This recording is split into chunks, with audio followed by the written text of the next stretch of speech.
Buenas tardes, Ariel Ferrari. Buenas tardes, ¿cómo andás? Buenas tardes, un gusto, Yorka. Ahora sí está ahí. No te escuchamos. Salud, ¿Cómo andás, Ariel? Gracias por estar ahí. por favor, un gusto como siempre y bueno, preparándolos. Mañana dos hechos bien importantes. Uno que hace a la responsabilidad nuestra como directores del BPS es que la comisión especial que se creó en el Senado invitó al directorio del Banco de Previsión Social para que vayamos a dar nuestra opinión sobre el proyecto de ley de reforma de seguridad social.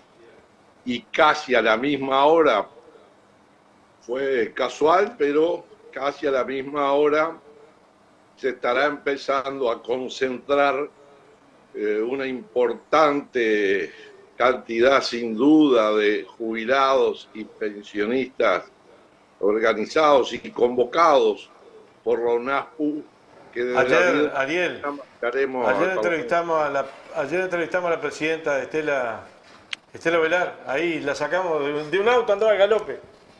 Bueno, muy bien. Así que habrá desarrollado todos esos preparativos, la importancia que tiene, pero No, no, vale la pena, hay que remarcarla. vale la pena porque creo que va a ser una jornada muy, muy importante. Muy importante porque volvemos a ganar la calle después de la pandemia. Ya hemos hecho una movilización, pero sin duda la situación que tenemos hoy de discusión también de la seguridad social y el futuro aumento se resuelve con la gente movilizada. Perdón, mañana, más allá de lo que vayan a conversar, me interesa saber, si se puede saber y hasta dónde, la opinión del representante el otro director social, sin ser los trabajadores, el representante de Somos Uruguay. Bueno, a ver, creo que más allá de las razones y las propuestas que podamos tener cada uno de los tres directores sociales, tenemos una coincidencia los tres, y es que no compartimos esta reforma jubilatoria, Opa, porque limita los derechos y empeora la economía de cada uno de los jubilados y pensionistas. Entonces, creo que esto también el Parlamento a la hora de analizar y votar, cuando los actores sociales representativos que disputaron además en los tres órdenes hubo disputa y quienes ganaron las elecciones bueno, tienen una posición contraria a esto, bueno, muestra que hay que analizarlo en forma más profunda, hay que analizarlo sin las premuras que se pretenden poner para que en 40 días esté resuelto un proyecto que a la coalición de gobierno redactarlo le llevó 3 meses porque no fue la comisión de expertos que lo redactó, fueron los representantes en la comisión de expertos de la coalición de gobierno, y después de presentado al presidente de la República pasaron 11 meses para llegar al proyecto de ley. Por lo tanto, muestra la complejidad del tema, además del respaldo que puede tener hoy, ¿no? o sea que es un tema no menor, cuando se habla de que debería intervenir las partes, en este caso hablando de los empresarios y los trabajadores, sus representantes, además de los más perjudicados que son los jubilados, estarían de acuerdo en que la reforma no es la adecuada para lo que ustedes piensan. Que este Exactamente. proyecto. Exactamente. Este proyecto no es lo que precisa reformarse y no está contemplado. Bueno, ayer el propio representante de los empresarios en un medio de prensa dijo que nadie puede desconocer que hay jubilaciones de hambre. Y yo comparto que la jubilación mínima de 15.750 pesos le sobra un montón de días en el mes, porque con 15.000 pesos jamás vas a llegar a fin de mes, aunque no tengas que pagar alquiler. Solo en el consumo alimenticio y en el gasto de salud, bueno, es imposible uno poder cubrir 30 días con esa jubilación. Y estamos hablando de la mínima, pero, a ver, hay más de 200.000 que apenas llegan en total como máximo a 20.000 pesos. No hay tanta diferencia entre Y 16 y no, 20. ¿Tá? la verdad que no.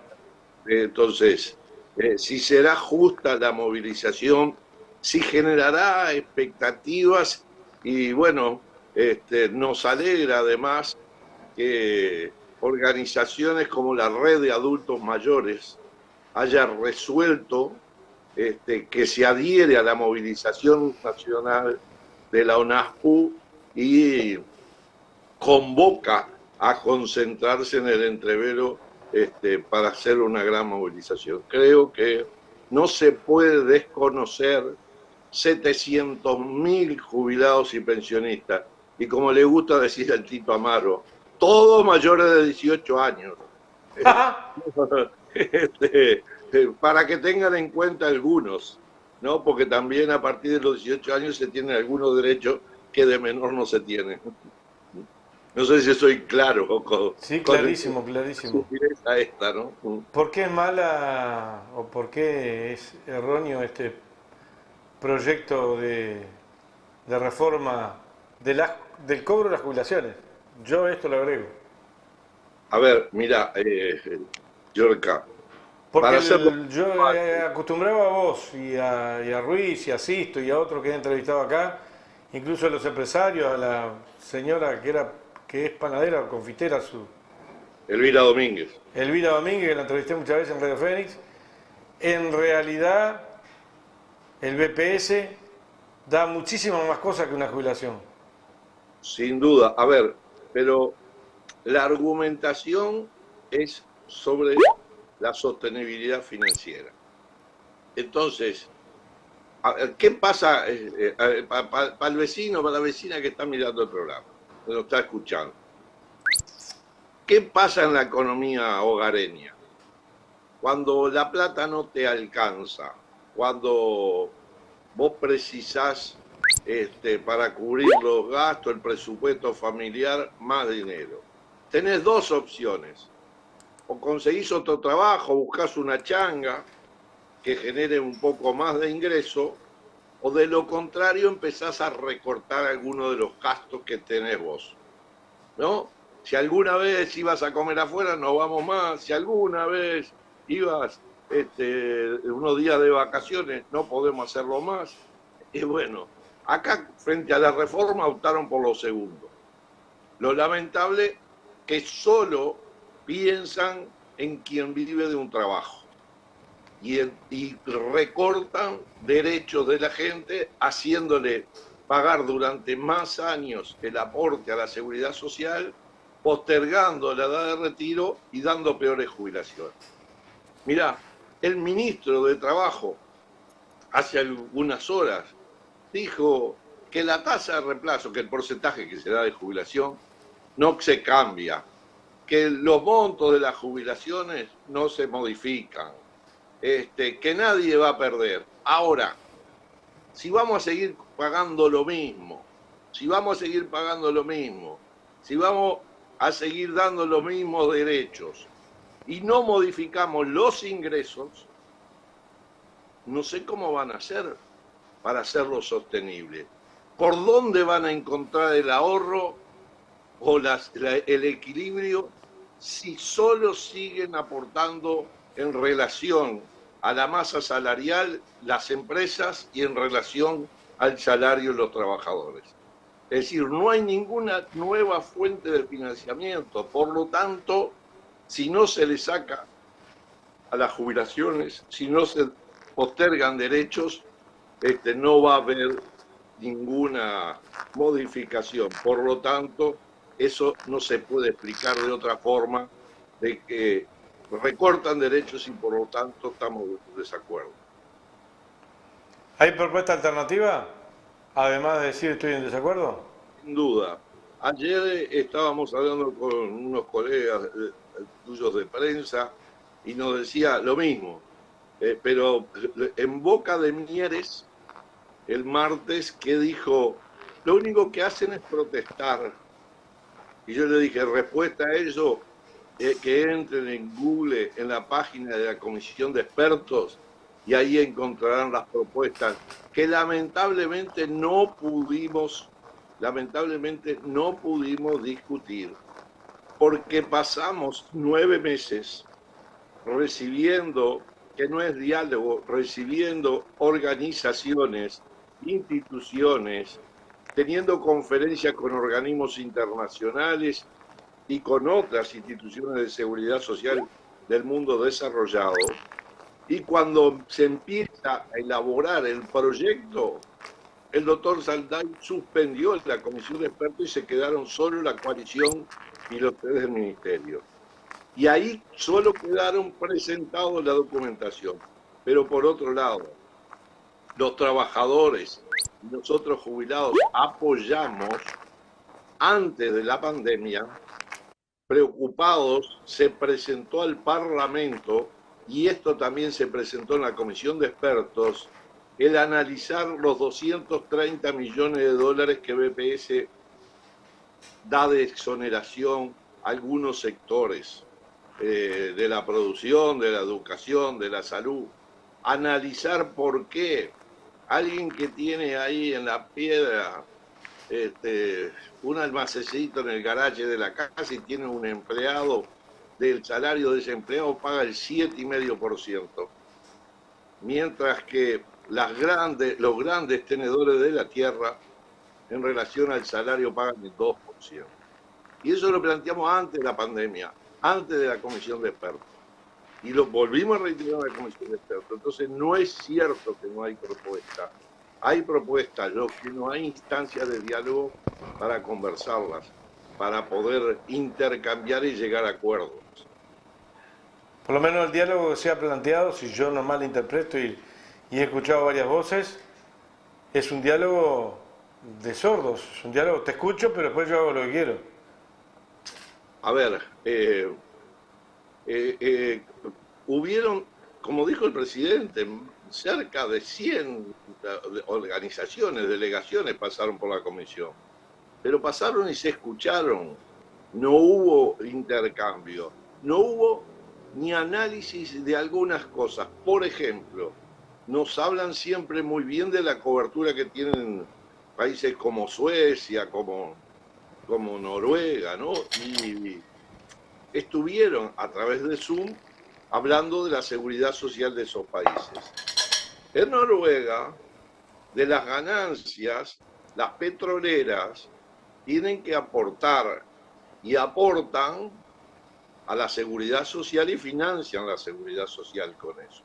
Acá no tenemos petróleo, pero acá sí tenemos algunos sectores de actividad, como ha pasado en el agro, en medio de la pandemia todo el mundo tenía dificultades y los grandes commodities, la exportación de carne a niveles como nunca, no se le pone ningún impuesto. Y no se le pone ningún impuesto a algunos de ellos que sacaron millones de dólares para el exterior y que, bueno, no se crea ningún impuesto para tratar de poder resolver este problema que no se resuelve, reitero, con recortes de derechos, sino se resuelve analizando la realidad del país.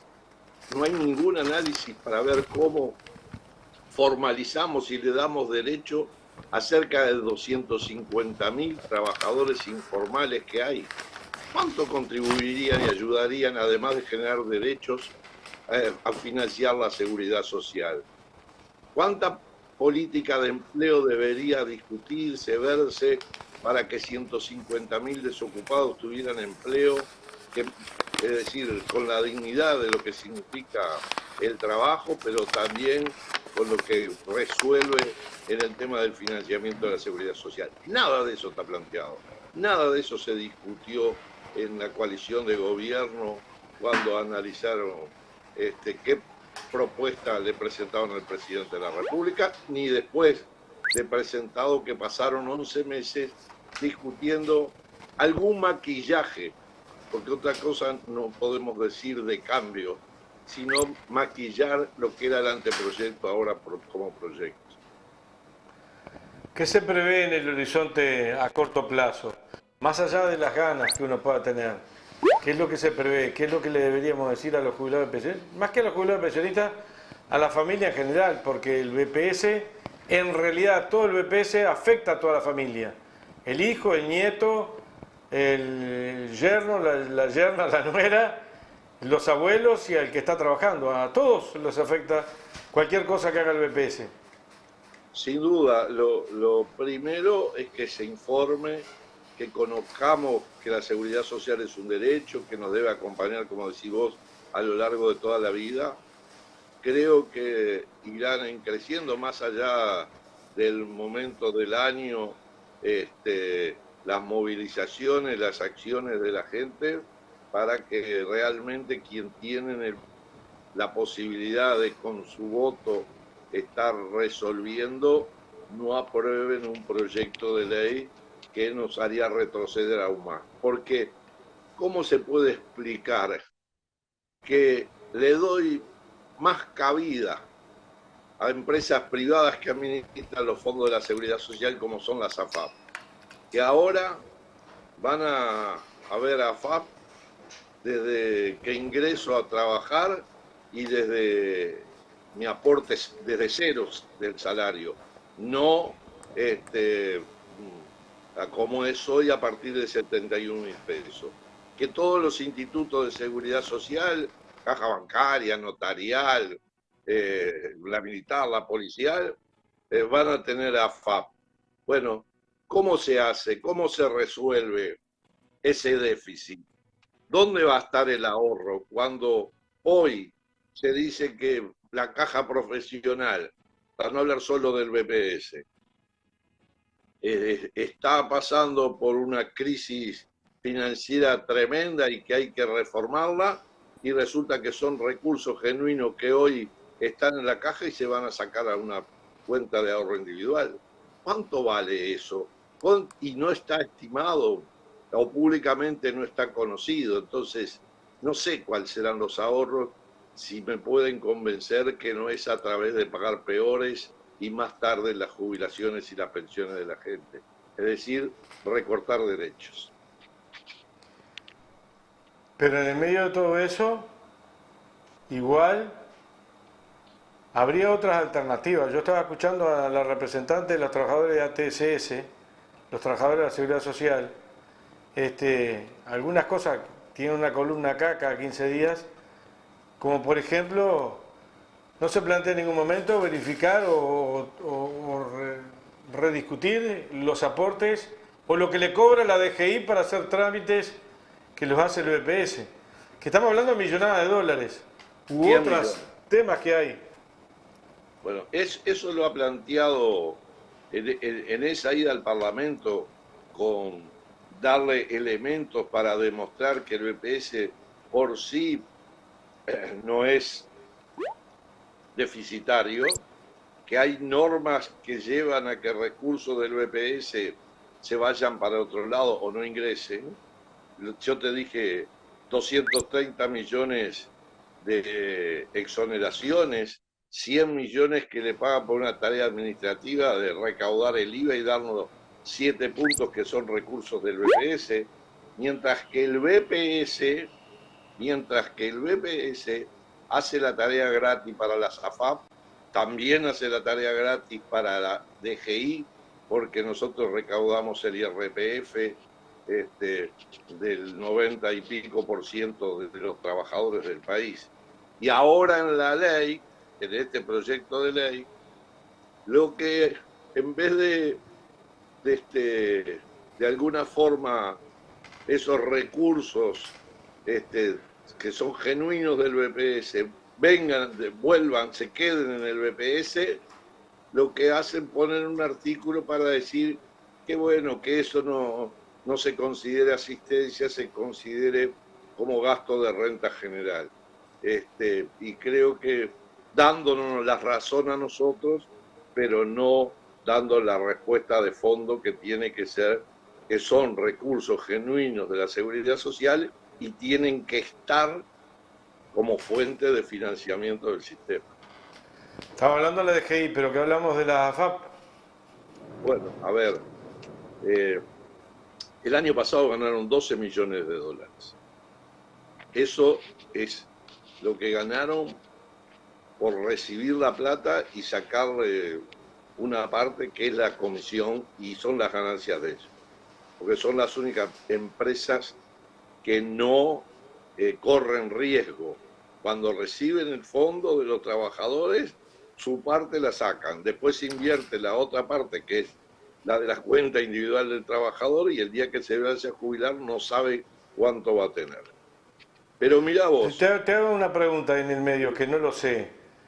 Las AFAP, ¿abren el cierre y entra el dinero porque el trabajo lo hace el BPS o lo hace alguien diferente? Gratis lo hace el BPS. El BPS hace el trabajo administrativo. O sea que el trabajo del BPS da pérdida según el concepto como se entienda, pero DGI le cobra 100 millones de dólares anuales. Le sí. trabajamos gratis para las AFAP, que son trabajos privados.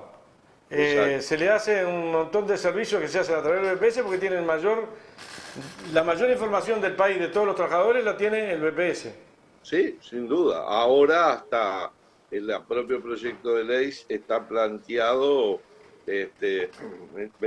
mejor dicho, en el anteproyecto estaba planteado, reconociendo eso, que el BPS podría administrar los fondos y transferir los fondos de todo el sistema. Pero mirá, hay un artículo que elimina lo que estaba contenido en 2 artículos en la ley de los cincuentones. La ley de los cincuentones se aprobó en el 2018, hace 4 años, con otra administración, con otro gobierno. Además de hacer recuperar derecho a la pérdida que tenía la primera generación que se jubilaba por el sistema mixto, se ponían 2 artículos en donde en concreto se limitaba el cobro de comisiones, porque las AFAP podían cobrar hasta el 50% más de la que pagaba, la que cobraba menos comisión. Es decir, en la práctica, la que siempre cobró menos comisión es la AFAP República, la AFAP del Estado. Y las otras 3 se alineaban, de acuerdo a ese artículo, y cobraban un 50% más de comisión, porque ellas están para hacer negocio, como cualquier empresa en el mundo capitalista, están para, bueno, generar lucro. ¿Sabes cuánto cobraban de comisión, cuánto ganaban por el cobro de las comisiones las AFAP el año 2017, antes de esa ley? 50 millones de dólares. Bajó a tal punto que el año pasado ganaron mucho, pero fueron solo 12 millones de dólares. Eso que es insignificante en relación a todo el sistema y a lo que habría que hacer, pero esa medida hace que el trabajador capitalice más. En vez de quedarse ella con 50 millones, se quedaron con 12. Bueno, en el proyecto de ley lo elimina. Que las reglas del mercado sean las que regulen la libertad y de la libre competencia, minga libre competencia. Se ponen de acuerdo y todas van a cobrar altas comisiones en contra del interés de los trabajadores, porque el negocio de ellos es la comisión, no es la inversión, es la comisión, a tal punto que no hay aseguradoras privadas. El único que paga jubilaciones, porque son riesgosos los fondos esos, es el Banco de Seguro del Estado. Si no fuera por el Estado, hubiese colapsado el sistema. Entonces, como dice el tango, ¿qué me van a hablar de amor? ¿Qué me van a hablar de suficiencia, de mejora de la gestión a partir de lo privado, cuando el único que le pone las cosas, la espalda ancha que tiene el Estado, el que hace que se sostenga el sistema, porque como no era buen negocio, los privados se retiraron en el 2005. Eso es lo que le puede pasar. A ver, en realidad el tema de la AFAP es el contrapelo de todo lo que está pasando a nivel mundial. Está demostrado que no sirve. Ahora, sin embargo, acá se empuja un anteproyecto de reforma en donde hay cosas, las tres corrientes principales del sistema uruguayo, es decir, los empresarios, los que son los que sostienen, los trabajadores y los jubilados no están de acuerdo, no están de acuerdo con este anteproyecto de ley, pero además de eso va contra pelo la SAFAP. En realidad, ¿por qué lo hacen? Bueno, porque el modelo de país que se promueve es, de alguna forma, como lo dijo el propio presidente, este, apoyar y dejar y darle todo a los mayaoros, o una minoría que administra la economía y que a nivel no solo nacional, sino universal, tiene y administra los grandes capitales, y acá se apuntan porque atrás de cada FAP de esas, salvo la República, que los accionistas son los bancos del Estado, las otras son todos capitales transnacionales. Por lo tanto, a quien se beneficia, no lo miremos ajeno o como si fueran cosas distintas cuando se habla de que, bueno, no es un buen negocio ANCAP y vamos a privatizar el Portland.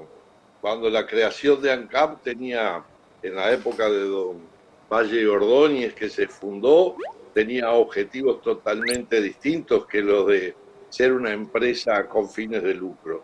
Era una empresa con fines sociales y de, bueno, participar en la vida del país, que en ese caso con los combustibles, pero podíamos seguir hablando de cuando en las telecomunicaciones y la propia sociedad organizada a través de la democracia directa defiende a Antel y sin embargo se ponen reformas, modificaciones donde se le dan privilegios a empresas privadas para poner en peores condiciones de competencia Antel, no solo en las telecomunicaciones, sino en otros servicios que se brindan, ¿no?